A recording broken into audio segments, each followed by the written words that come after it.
మీకు బేకింగ్ అంటే ఇంట్రెస్ట్ ఉందా? అయితే కరెక్ట్ గైడెన్స్ కోసం చాకోస్ ఎక్స్‌ప్రెస్ అకాడమీని విజిట్ చేయండి. కాబట్టి కాల్చి కాల్చి అంత సింపుల్గా రావద్దు సార్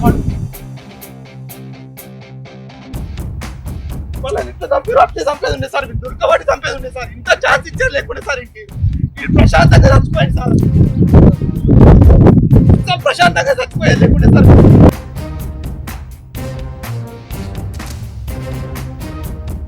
ఇప్పుడన్నా మందు అయినప్పుడు చచ్చిపోయి అంతా లేకుంటుండే అసలు ఎవరికి ఏం తెలుసు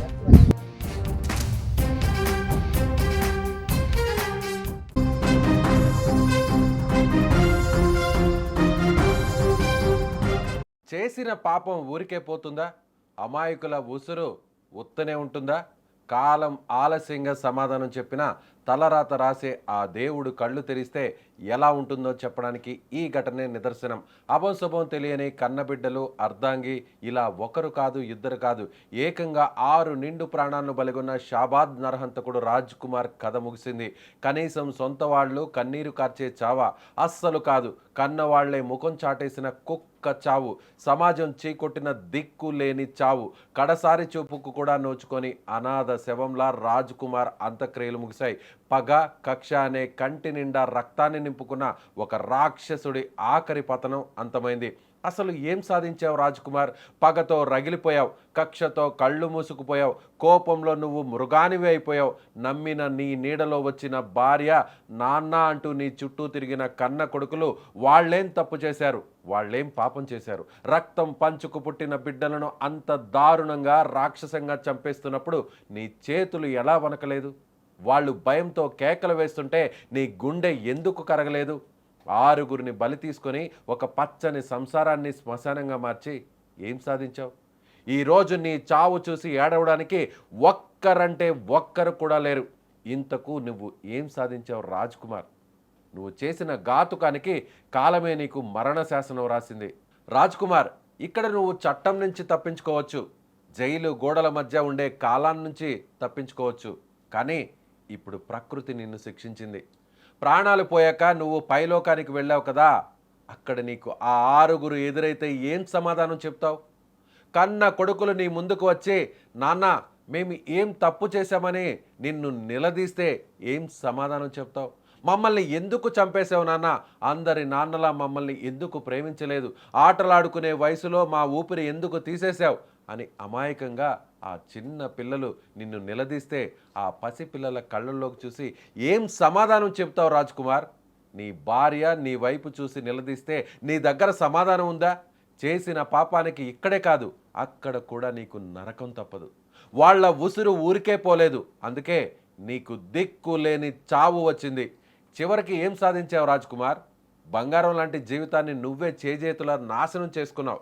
పగ, కక్ష, కోపం అనేవి మనిషిని ఎంతటి అధోగతికి తొక్కుతాయో చెప్పడానికి నీకన్నా పెద్ద ఉదాహరణ ఇంకేముంటుంది? 6గురిని చంపాక నువ్వు గెలిచాననుకున్నావా? లేదు, నువ్వు ఓడిపోయావు. నీ క్రూరత్వం ఓడిపోయింది. చివరికి చావులో కూడా నీకు కనీస గౌరవం కూడా దక్కలేదు. కన్న వాళ్లే అంత్యక్రియలు చేయడానికి నిరాకరించారంటే, సమాజం నీ పేరు వింటేనే ఉమ్మి వేసిందంటే, నువ్వు బతికిన బతుక్కి, చేసిన పాపానికి మిగిలిన ముద్ర ఏంటో తెలుసా? ఒక కుక్క చావు, ఒక అనాథ శవం. ఇంతకంటే నువ్వు సాధించింది ఏమీ లేదు.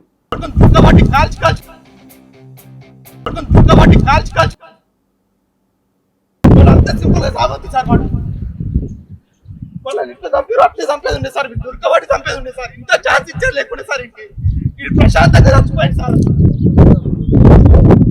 ప్రశాంతంగా చచ్చిపోయేది లేకుండే సార్ ఇంతమంది జీవితాలన్నీ నాశనం చేస్తున్నారు. అప్పుడన్నా మందు అయినప్పుడు చచ్చిపోయి అంతా లేకుంటుండే అసలు ఎవరికి ఏం తెలుసు?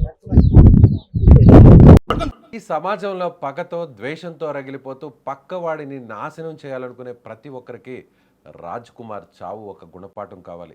కోపం క్షణికం, కానీ దానివల్ల జరిగే నష్టం జీవితకాలం. అనాలోచితంగా చేసే తప్పులు కుటుంబాలను రోడ్డున పడేస్తాయి, నిన్ను అనాథ శవాన్ని చేస్తాయి. చట్టం కళ్ళు కప్పినా ప్రకృతి ఎవ్వరినీ వదిలిపెట్టదు. చేసిన పాపం వెంటాడి తీరుతుంది, అనుభవించి తీరాల్సిందే. రాజ్ కుమార్ ఉదంతం మనకు నేర్పే పాఠం ఒక్కటే: పగతో సాధించేది ఏమీ లేదు, శ్మశాన వైరాగ్యం తప్ప. మీరేమనుకుంటున్నారు? రాజ్ కుమార్ జీవితం గురించి, రాజ్ కుమార్కు చివరికి కనీసం అంత్యక్రియలు చేసే దిక్కు లేక కుక్క చావు చచ్చిన రాజ్ కుమార్ చావు గురించి మీ అభిప్రాయం ఏంటో కామెంట్ బాక్స్లో తెలియచేయండి.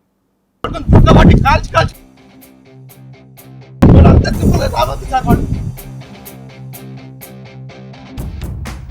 వాళ్ళని ఇట్లా చంపారు, అట్లే చంపేది ఉండే సార్. దుర్గబట్టి చంపేది ఉండే సార్. ఇంత ఛాన్స్ ఇచ్చారు లేకుండా సార్ ఇంటి ప్రశాంతంగా చచ్చిపోయింది సార్. ఇంత ప్రశాంతంగా చచ్చిపోయేది లేకుండే సార్.